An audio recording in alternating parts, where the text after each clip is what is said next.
taking over, that's a promise, not a threat.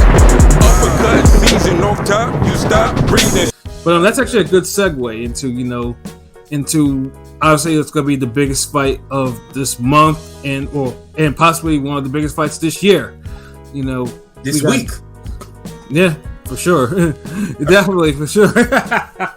We got Devin Haney, who just recently gave up all his lightweight titles. Now is going for his second division title against one of the champions at 114, Regis Prograis. And obviously, this is so far that I will say this though, this is probably the first American fight, or maybe the second one outside of Taylor and Serrano, that you really felt like that everything, the build up for this was built up correctly. Everything about this fight so far has been like, we got the shoulder program and we got the segments, And they didn't wait till fucking fight week to make you care about the fight, because the zone is good for that. And the placement, they've had placement on all other zone cards, the other matchroom. Like it's mentioned everywhere. I mean, LB. Evan Tobler wasn't going to let that happen. Evan Tobler was going to let that happen. Yeah. And as soon as he stepped on the scene, as soon as that nigga started running his mouth, stepped on the scene, it was on that shit. I'm like, in my head, I'm like, yo, this nigga got to get on ring game. Like, this, like, nah, it's, like, it, nah, this, yeah, this, he promoted this shit perfectly, like. Yeah, and shout out to Coach, for. Shout out to Coach. Yeah, for coming on to Ring Gang the other week and doing entertaining and interesting interview with us, man. And obviously, we got great interview. And he elaborated on shit. He stood on business. Like he didn't take back no private school shit. He didn't pull no punches, and we didn't pull no punches. We pressed him on it, like, because a lot of niggas, they be like, y'all gonna keep that energy? Yes, nigga, can't keep that fucking energy, nigga. Like, we respectful about it, cause shit, we fans of this shit. I mean. Yeah, so like y'all expect us to fight niggas? Like, yeah, and then of course Eddie too, like with the venue, obviously it's in San Fran, and now they just recently said they're about to open up more seats, so now they're complete. So they're expecting a full sellout of this, which is probably I think around 20,000, in there, and so that's actually a good fucking look, for this.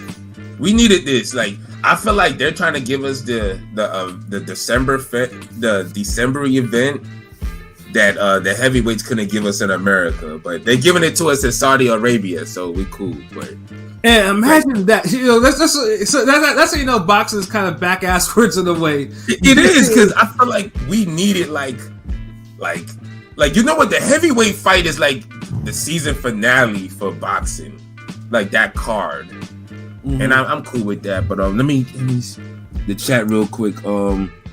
God damn, y'all niggas almost turned this into the fucking basketball chat. New Jersey Buccaneers jersey. What the fuck? The Spurs, nigga. I'm not. Golden State. I'm not paying attention to Quan. Yeah, I'm not Tim Duncan. It's Tim Duncan, fundamental guard. I'm not paying attention to Quan Chi because I know who that is. That's Miss Bitch. You cannot fool me. I am familiar with your game. That's Derek James spelled Derek wrong. We know who it is. Yeah, or Crawford. Crawford. But TS is underrated. If anything, no one outside of hardcore know him. Yeah, just put him on enough pay-per-views and co-mains against solid competition. I do agree somewhat with what Dude said, because I don't think anybody with a pulse or buzz is really going to fight Matias. It's just what it is. What it is. He's too dangerous. But it's unfortunate. And he got a belt, man. Like what? He got a belt, but they're going to wait for somebody to take that. To somebody to upset him with that belt. You ain't gonna see Taylor. The nigga ain't fucking invincible, bro. Like, well, that's what I'm saying. I know he's not. He's lost before. He's lost. I know. It's just I hate when niggas be on this scary shit. Like, they got to see him lose or something. Like even Haney, who's taking away challenges. Haney was like, I know talking about Haney. I never heard. I never watched him before. Type of shit. Dad said I just saw him this weekend. Okay. Yeah, I give Haney a pass because he's fighting Prograis. He's fighting the more popular of the damn. I don't want to smoke with them type of niggas. Yeah. And Andrew, we know you're the biggest critic of Matchroom The Zone. You stay on their heads, but they're doing something. I be right there liking them fucking posts because he be on that shit. Yeah, you be talking that shit. But also, Matchroom, you have to give him props because Matchroom doing an incredible fucking job with the build up. They've dropped so many fucking videos and content. Hold on, what year is it? 2020, almost 2024. What year did Matchroom start? Yeah, that's true. Well, Matchroom on the Zone start. We have to be specific. Like what? Yes, what year did Matchroom on the Zone start? 2017, 2018, 2017. 2018, yeah. So it took 2018. So it took them a long ass time. It took a long ass time to get to the point where I don't even have to damn make a tweet about them. Would sure like to see some shoulder content from the Zone on this Regis Prograis Devin Haney fight. It took us like 5 years so I don't have to scroll and see Android do that. But I do feel like they did it for Joshua Ruiz when it was Joshua. They did a whole lot of content. Okay, twice in fucking 5 years, bro. No, I'm saying they'll do it here and there, but I feel like every championship fight that's like above lightweight, I don't know. I feel like you need a fucking need a face off. No, they haven't. You need a face off everywhere. You need a face off. It needs to be this level every time out. This level every time out. The face off. The damn behind the road, the glory, this behind the curtains, the upside down, the street, whatever the fuck y'all got. Like every fight needs to be this, man. Because then you have something consistent. When people see the consistent promotion, then it gets the HBO effect. People start saying, "Oh, it don't matter who's fighting, it gotta be good, because the promotion's good." Right. That's all it is. That's how HBO got niggas. It got to the point where HBO cultivated a bunch of hardcore fans who started growing with the company and knowing better. And then niggas started saying, "Hold on, wait. Vitaly Klitschko and Corey Sanders ain't worth pay-per-view, nigga. Like, chill." And Zana and Marc Antonio Barrera ain't you need them face off. Championship fight. Because I'm biased, but English speaking championship fight. Give me a face off. Give me at least two 20-minute, quote unquote documentary shits. Come on, man. Let me, every time now it ain't that difficult. But then that commercial too they had with the Oh yeah, that was fire. That's fire. Like, I gotta destroy you. And of course, of course, it helps that both fighters are active on social media, even if it's for negative reasons, particularly with Haney. So it's like, yeah, Haney be on his Twitters and shit sometimes. Yeah, but that's what you need. And then and like I said, Evans Tobler, the strength and conditioning coach for Prograis, like everybody's been pitching in. Like this is the first time where it feels like all the stars aligned. And everybody's like, you know what? Let's make an event. Right. It just crazy how it took like 5 years to get to this level when it was there this whole time. Like, and remember, it was this whole build up. It wasn't because the Zone has a habit of making you remember a fight happens the week of the fight. Yeah. They do that. They did that with Canelo Saunders. Canelo Smith. They did that with all the Canelo fights, actually. All Canelo fights. I mean, the last time I think I would give Matchroom a lot of props is when they were hyping up Alicia Baumgartner's fight for Alicia. I felt like they had a little sauce with that. I give them that. But it still wasn't on this level, and still, it was this year, nigga. Right, right. All this shit is like this year, like 2014 shouldn't. No, 2023 shouldn't be the year it should. 2023 shouldn't be the year it's yearing right now. Like it shouldn't be the year it's being right now. Right, and of course we all know that obviously the reason why they have to do this is because this is on pay-per-view and they have to sell something, so they have to make sure this whatever the amount is that's break even, they need to make sure it gets to that. So I mean.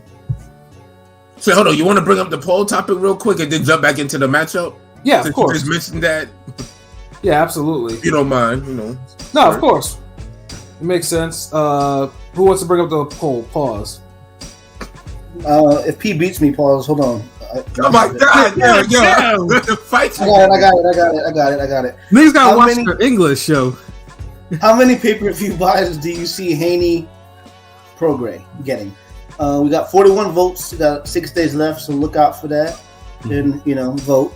Anyway, so we got 50,000 votes, 50,000 buys, 37%, 100K, 39, 250, 20, and 500, 4%.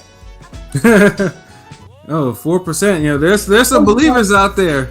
It sounds about right between 50 and 100. I mean, what you go for? I hope it's 100. I picked 100. I picked 100 too. I'm hoping it's 100. I mean, because I mean, then again, we don't know how many. Supposedly, Benavidez Andre flopped, right? But who knows? What's supposedly? I haven't heard any numbers. Only had the fucking Rick Glazer numbers. I never believed that shit. So. Give me real numbers, nigga. Not fucking man. No, I don't know. Numbers, nigga. Yeah, I mean, I will say, I don't think it's necessarily it's a big number because we would have heard it. We would have heard the number if it was actually a good number. Yeah. What did do, Miss 702? What did do? Haney and Loma did what? 150? Haney and Loma?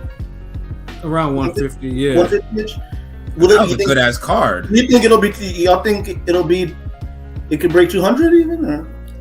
I mean, it has potential. It can, It has potential. The promo's up there. Like I would love it to see 200, especially with the promo. It'd be good. Because Haney, I'm not gonna lie. Like I got friends back home where that were Muslim. They're not even into sports for real. But whenever Khabib fought, Muslim dude, they would be glued to the TV screen. You know what I'm saying? One thing because I have a lot of Muslim friends. Any Muslim athlete, they will support them. They'll support it. That's what I'm saying. That's how they do. Yeah. So that might help a little bit. I'm just saying, and plus, they got the black crowd too a little bit. So yeah, I mean, again, it's still black crowd, So it's like it's basically which we don't have, bro. How we getting two black fighters fighting each other twice in 1 year? Is this 97? Like Pat, what year is this? For titles, yeah, for titles at that. Titles, like meaningful fight, like the niggas is fighting, like because that unfortunately. Oh, that doesn't happen a lot. And they're American. Yeah. Motherfucker ain't from Africa, New Zealand, or France, or whatever the fuck. Two black American fighters, yeah. Niggas like, but one's from private school. Like, they're American, ain't it? Like, damn. Like, it's a rarity, and so it's like now. And the Andre fight this year too. Wow. Yeah.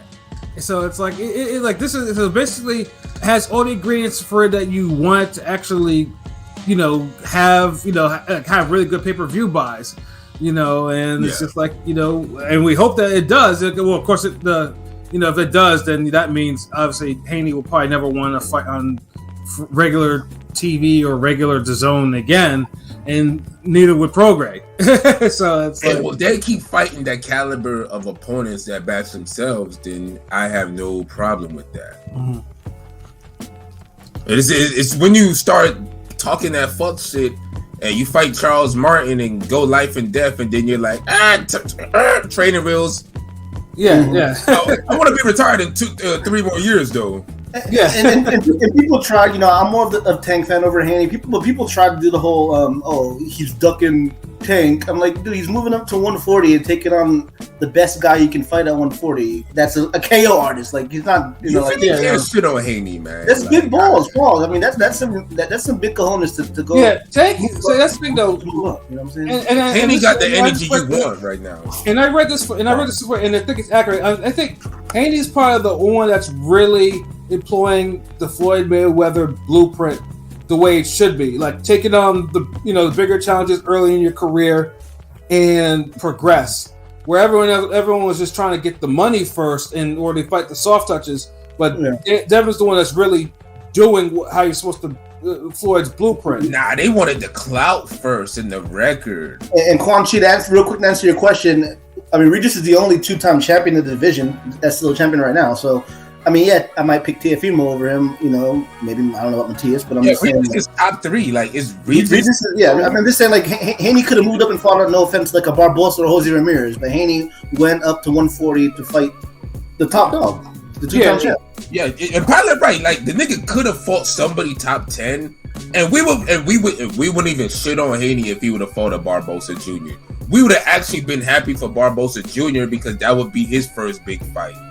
Right. So none of us would have shitted on that because we actually for the sport, and You know, sometimes when a nigga get an opportunity, you want to see, you know, the sport ain't always about the superstars fighting each other. That's why we want to see people fight 2 and 3 times a year, because then you can mix in a top 10 guy or a top 15 guy in between the top 5, top 3 guys. Right.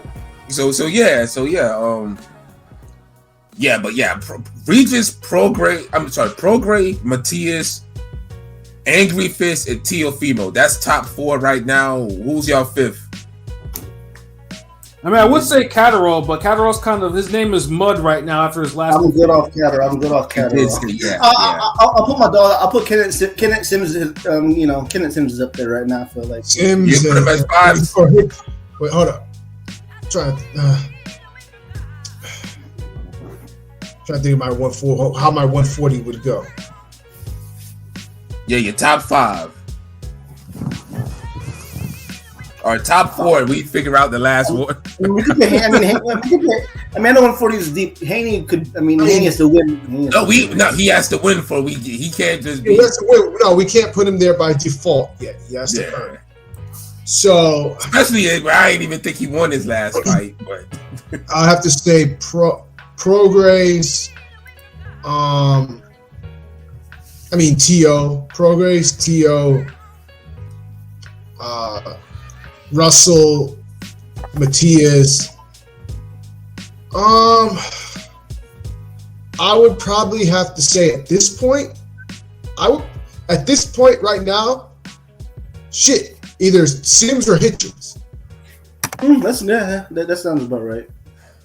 I can see Sims. I don't really see Hitchens. I might have to put Catterall over Hitchens, and I wouldn't want to, but Hitchens, oh my God, this boring ass little nigga. Well, they're saying that they're talking about making Hitchens versus Catterall next. So yeah. Okay, well, whoever wins out of them 2 motherfuckers, they get number 5.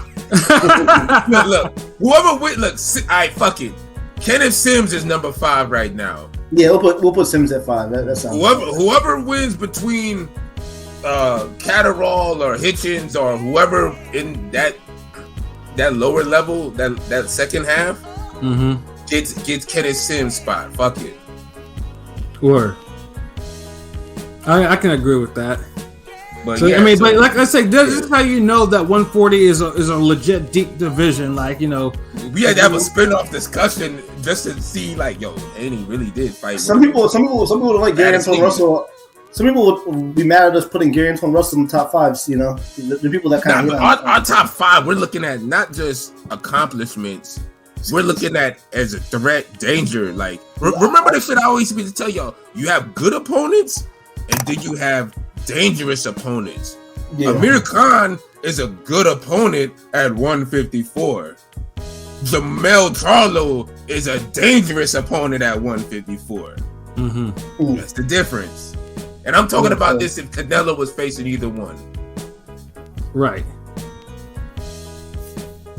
So 140, man, it's exciting times, man. Like 140 just needs more of these fights to get into the mix. And to me, it's the only division that can take over 154. I mean, still think 154 is everything right now, but 140 is breathing right down its neck, man. So, what do we think? 1A and 1B.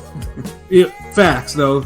So I know, when we had the coach on there, none of us. Well, I mean, with the exception of maybe Rome, none of us. Rome was like, was convinced. Coach had him convinced that that Burger was going to knock Haney out. I'm gonna get this nigga, because I always hit you up at the end of the week with Rome prediction and shit. So right, I'll get his final prediction maybe Saturday. I'll let definitely. But because now obviously we don't have the coach on here, man. So what do we think? So what do we have for predictions, man? Like, P, what do you? I'll start with you, man. So what are you thinking between Haney and Prograis? Even if the coach was here, I'd say it to his face. I think Haney wins. Okay. I think it's gonna be a close fight. But I think Haney's jab, he's gonna nullify a lot of what Prograis is trying to do. And I think he'll be stronger at 140. But I think Regis will give Haney some issues though, especially with like the southpaw, because he's a southpaw, and Haney has issues with southpaws. They go straight down the pipe. Pause. that straight hand. So I think he'll run into trouble, but I think Haney will beat Regis 8-4. Okay. That's Damn, what it is. Pilot, what about you? I know I always keep saying I'm gonna pick Haney by KO until it happens, like I did for Shakur with Yoshino. But I'm not gonna pick. Oh my God! I'm not picking Haney by KO. It'd be amazing to see, but we know that's not happening. Haney by UD. I just think, again, this is big balls to move up and fight a top 3, top 2 de facto, super lightweight. I just think Haney has enough skills and pedigree. And Regis, even though I think Regis is going to take good account of himself, it's kind of weird because Haney isn't the best against southpaws, but Regis is the rare southpaw that's not that. Regis works better against southpaws than he does orthodox, I feel like, a lot of the time. But with that said, I just think Haney's young, hungry, and he'll be ready, and he's going to win this fight comfortably, like a 9-3. There might be a time where Regis might crack him. I mean, again, because I know Haney talked about moving up already to 147, fighting one time and burials and all that shit. But this is a tough test. Regis is a KO artist and been a KO artist for years. But I think he'll do enough, more than enough, to obviously comfortably win this fight.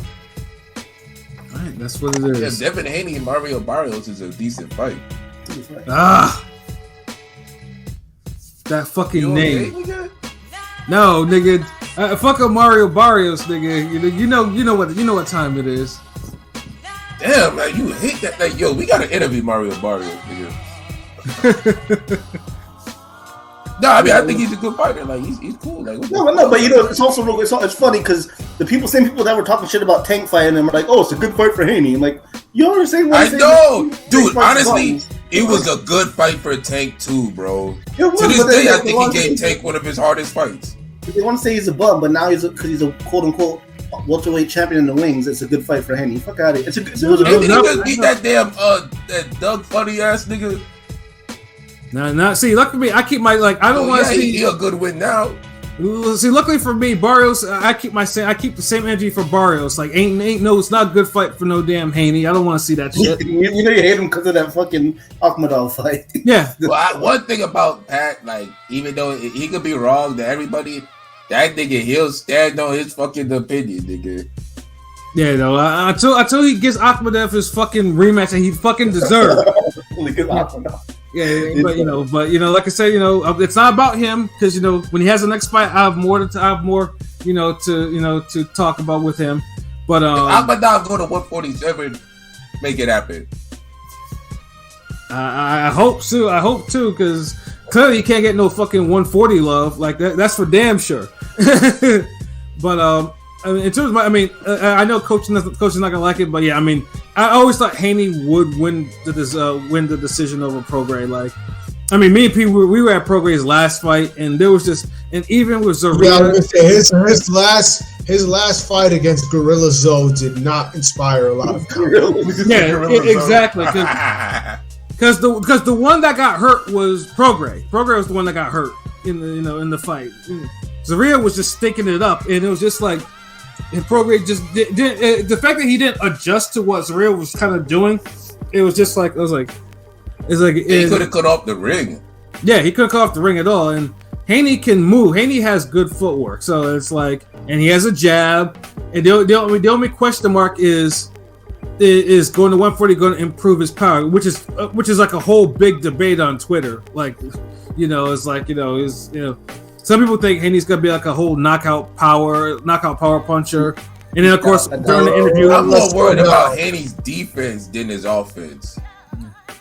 His defense is what worries me, not his offense. Yeah, because Haney has always been capable. Yeah, when Haney was coming up, when Haney was with the Mayweathers and shit like that, his defense was tight. It was like sometimes to his detriment too, because there would be times where Haney would hurt somebody and he would stay into that gear. He wouldn't turn it up. It doesn't like he regressed a little bit. It was like Hitchens. Doesn't like he regressed a little bit defensively. Like lately, I don't know. He did regress. Better people. I mean, better people too. Yeah. I mean, it made for better fights. Yeah, I mean, because his defense has regressed, but it's made for better fights for him. It's a little of both. is making for better fights. It regressed a little bit, and he's fighting better fighters. He's fighting the elite leveling up. Yeah, that's true. But still, when I compare Jermaine Ortiz's performance at Lomachenko to Devin Haney's, I thought Ortiz won clearly, whereas Haney, I thought he lost, or you could give a draw. So it's, and I'm not even one of these niggas crying robbery either. Mm-hmm. I was talking about for like a ring generalship, like who looked better. Mm-hmm. I mean, I'm not gonna say. I think Prograis will absolutely has his moments in this fight because he will crack Haney with some shit like he's not gonna expect. I mean, I honestly don't think Haney. So Haney ain't gonna wipe his ass with dude because these niggas is like. No, I mean, honestly, I think it's gonna be like a 115-113 type of decision for Haney. I think it will be extremely close. But I think Haney will just have the better moments in the fight. I think Haney will have the better generalship, have the better jab, and in movement, like I said, and pretty much you know how it is. Like Prograis can't cut off the ring, so I just think Haney is gonna really build a plan around that and just frustrate him and counter him, and like it'll just be like wash, rinse, repeat type of shit. So. So yeah, that's basically my prediction. What about you, LB? Wow, I've been back and forth on this one. Originally, like last year, I think we talked about this fight, and it wasn't even being talked about by anybody, but it was one podcast. And I don't know if y'all probably forget, remember or not. And you know how we used to play the games like, yo, okay, so and so move up, who, so and so with this nigga, that nigga. Devin Haney versus Brandon Lee. Devin Haney versus this. You know what I mean? Yeah. And yeah, Prograis' name was caught up, and you know this is after this Zapata fight. So of course, I think I was like, yeah, Prograis, he wrecks Haney. Like, nah, like hit too hard, too athletic, hands too quick, head movement, yada yada yada. But like, it's a good fight though. Like Haney's in there, like. The jab, the ring generalship, Haney throws enough punches. He could really keep Prograis busy. Because sometimes Prograis, if you approach him a certain way or your jab is good enough, especially if you're one of these guys who keep your hands up when you jab. Mm-hmm. Because that's how Josh Taylor kind of outpointed him a bit. Because Josh Taylor holds his hands up when he's jabbing. Less time, less distance. And when he's able to get when they was in mid range, he would always get that first hit off on Prograis. Mm-hmm. So Haney's able to be on some shit like that, yeah, because Prograis be having the shoulder down because he's thinking the counter, slip counter, hook, whatever, the left, and he got the short arms. So he kind of needs you to be in his wheelhouse. Haney could fight on the inside mid range, but he's more of a damn outboxer. But he'll pressure you while he's doing it though, because he throws a good steady amount of punches. He does. So that's one thing. That's why his fights were always a little bit more entertaining as a whole than Shakur Stevenson's. Because Haney could move around and do all that other shit Shakur Stevenson do. But he's more gonna put his hands up, counter, throw punches, whatever. He's not gonna jump back like a cat. Yeah, no, he'll work on the inside, and he has confidence in his chin, or in his defense in general. So it's like, yes. Now, one thing I think he needs to watch out for the uppercut, because I feel like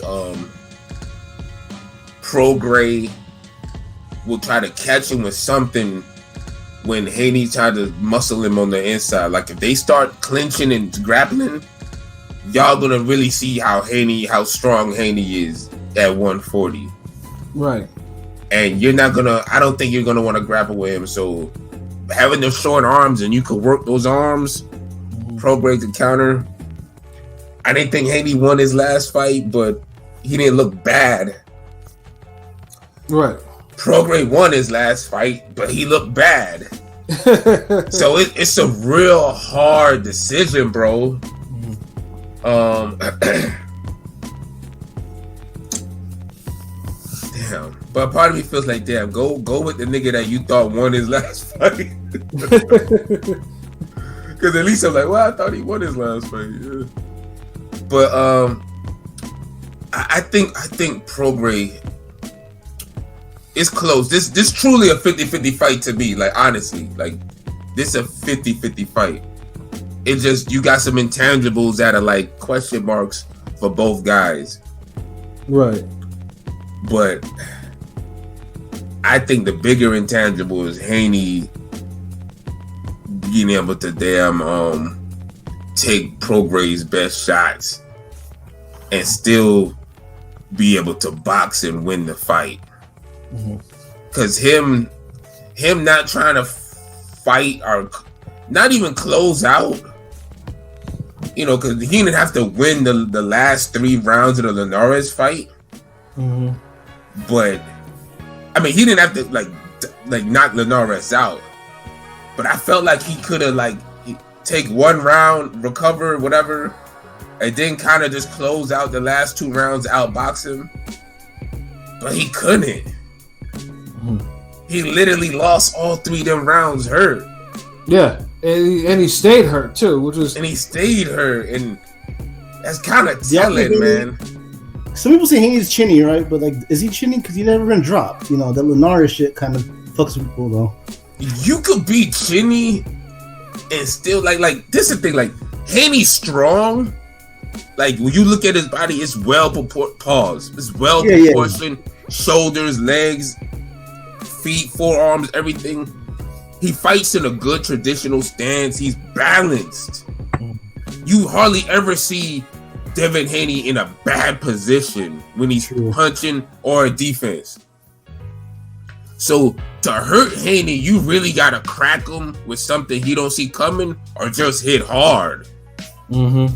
So I don't think he's more so chinny. I just think he's bad at recovering. Like if his like a guy like Khan is chinny, he could get cracked. Like, if you got a decent punch, you could fucking be in a fight with Khan at any level of boxing. You can catch him, yeah. You can catch him, yeah. Yeah, like we've seen it, and you could kind of take rounds from him that way as well if you could keep him hurt. Like, Haney's a little harder to hurt than Khan, but then you could keep him in them damn Khan stages though, where you really have a good chance of knocking him out if you could crack him again. Right. And that might be even worse than being chinny. Because some niggas who chinny, they could get dropped and then they could kind of recover and then outbox a nigga, or they could get hurt. They could recover, regroup, take a round, and then they could damn outbox. You know, like Corey Spinks is a nigga like that. Yeah. Yeah. You know, I mean, of course he's been knocked out before, but just as so there's been examples of him being hurt or wobbled or stunned, whatever. He recovers, regroups, outbox a nigga. Like, Haney, he get hurt, get cracked, whatever. It's 72 hand blocks of octopus fist. Silent Wu-Tang into the raccoon squirrel, nigga. Like, it's all that extra shit. Word. Hold on. John Stoddard. I almost expect Haney to get wobbled, but if we just get rocked, I would be shocked. LOL. I see where you coming from, because it's like Regis turns, he fights in that position where you know, like, you don't expect him to get, like, if Regis will have to get caught like in exchanges. Because I'll see him get bopped with the head with the jab and all that shit. Because Haney's best bet is to try to just doing double, triple jabs, right hand, double right hand hook, spin out, keep turning, and just outwork him. Like, being in shape, just outwork him, get that type of effort, and then when Prograis eventually close the distance or let off the combos, you kind of damn block, you evade, or you you counter the counter, or you tie him up, let it break, and start over. Because if you tie him up after the nigga to miss or whatever, you're not really, that's strategy. You're not just clinching him when he hurts you or he get close. Word. Because remember Jermaine Taylor, Kasim Umar. Jermaine Taylor, 1-2, close distance, clinch. 1, 2, 3, 4. Right. Umar fall in, eat every fucking punch, clinch. Like, if I clinch you after I throw all my fucking punches and you don't fucking throw nothing or do anything, you just eat shots and I just clinch you, like, fuck it. Like, no one's gonna say anything. Ref gonna, that's boxing, nigga. That's strategy.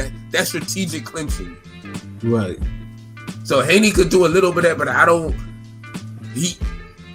Regis punched too good in the mid-range and in those clinches to even rely on something like that. Yeah. So only do that if you have to, those breather rounds. But I do see a good close fight, but I just feel like Prograis is going to eventually crack Haney with something, and he's going to have Haney hurt, and Haney's not going to be able to recover, and Prograis is going to just make it like a TKO. He's going to just force it to where the ref has to stop it. That's the only thing. I don't think if Haney was somebody who could just take being hurt, if Haney recovered better, I think he wins this fight. Because I felt he got rocked with Lomachenko sometimes. He got backed up with Lomachenko certain times. I'm like, he did. And I'm like, nigga, you too big to be getting like, yo, chill, like, bro. And then now I know he's at 140, supposed to be stronger. But I feel like Haney might be one of those guys that he stayed at 135 so long, he probably need to be at 147. Right, and that's the whole reason why dude's talking about he wins this belt, he wants to go fight Keith Thurman next at 147. And it's just like drinking on light skinned niggas. Like, what they do to you? But I honestly, out of everybody, I kind of see where Pat coming from with the 115, 113. Like, if Haney was a better recoverer, that would probably be my prediction. But I say Prograis by late KO. All right, and then of course, I'm just taking a look at the odds on FanDuel. We got, for Devin, obviously for points of decision, it's minus 235. For Devin Haney KO, it's plus 750. Damn. A draw plus 1280. Prograis points decision plus 700, and a Prograis KO plus 630. So they see like, yeah, because this is the thing, like Prograis to win a decision, I'd be shocked because you already kind of see the game. They were like, Haney's that guy, he the star, he the A side. If it's a 115, 113 type of fight, if it's a fight as close as the Lomachenko fight, Haney's gonna get it. Easily. So it got to be more separation. Like Prograis going to need some knockdowns, something. But we know how that goes. So best bet go for that knockout. But he's capable of it. Just can't fight behind Haney. Like Haney's active enough with the jabs and his punches where if you're not, if you that's how Joe Diaz kind of lost. He kind of fought behind him. Jojo Diaz does that sometimes. You can't fight behind Haney, so there's going to be times where Regis going to have to really kind of get at Haney. So yeah, talking about this fight, I'm kind of hyped up about this shit now, bro. Like real talk. Yeah, no, yeah, and like I'm definitely excited about this fight too. My only wish for this is I just wish the undercard was stronger for something like this. Yeah. I mean, it's cool. It's not bad. Like it's like a C+. Yeah, like I do like the co-main with Liam Paro and Montana Love because we all know Montana Love is probably on thin ice right now, like real thin ice. And the way 140 is, it's like bro, like we'll forget about you. 140 is like too active, nigga. Like, so you here today, gone tomorrow at 140, bro. This is one bad performance, and they're gonna be end up on Pro Box TV after this. Yeah. What's wrong with that? Pro Box. There's nothing wrong with that. I'm just, But yeah, Montana Love it, because I don't think he has too many opportunities left, because dude, kind of, he pulled out of the fight with Hitchens and all this other shit, and all injured and shit like this. But now he's in the ring with Liam Perro, who is a pretty good, tough fighter. We got to put respect on the Australians, because Australians are they're coming up in the box. They've been low key holding it down. Yeah. So, you know what I'm saying? So, like, I mean, this is. And he needs to look good. He just can't win this fight, though. Right? Yeah. Like Montana Love needs to knock dude out. Like, yes. And if he don't knock dude out, he needs to look like he's trying to knock dude out. Like, right. No one's gonna hate him if he throws a kitchen sink and that motherfucker could catch the kitchen sink and throw it back. Absolutely. Like, we'll be cool. You know what I mean? Just show us something, bro. Like. Yeah, because 140 stacked. Yeah, super stacked. And it's amazing too. I mean, like he was. I mean, Eddie was ready to give this dude the keys to everything, and then until he fucked up. So it's like, yeah, you got to show Eddie like why he signed you in the first place. Yeah. And then of course we have Andy Cruz on there. Fighting a second fight against Giovanni Strafen, who I believe was a replacement opponent. That's not his original opponent, but like I said, Giovanni Strafen is like 26-5, 19 KO. So I mean, for a guy in this second fight, it's a tough fight nonetheless. Like this is not it's not a fight that most people would actually take. In a second fight. So you look forward to that, and then you got Ebony Bridges defending her belt against Miyo Yoshida, who technically shouldn't even have this shot, by the way, because Yoshida lost her last fight, and it should be Metcalf getting this fight, but you know how it goes, politics, man. That's how they do it. But yeah, no, it's a solid. It's solid for what Eddie usually puts together. So, and of course, if you want to buy it, it's. $54.99 if you buy on the DAZN pay-per-view. If you elsewhere, it's like up to $74.99 on there. So obviously, you can choose to support or find different means. But but honestly, this would do some good if it was thrown in maybe a movie theater or a fucking Hooters or some shit like that. Like someplace where that you could watch to really try to get the viewing up. That's some type of sponsorship. A partnership Ebony Bridges should have fostered, right? You know what I mean? So it's clearly the main card of the weekend.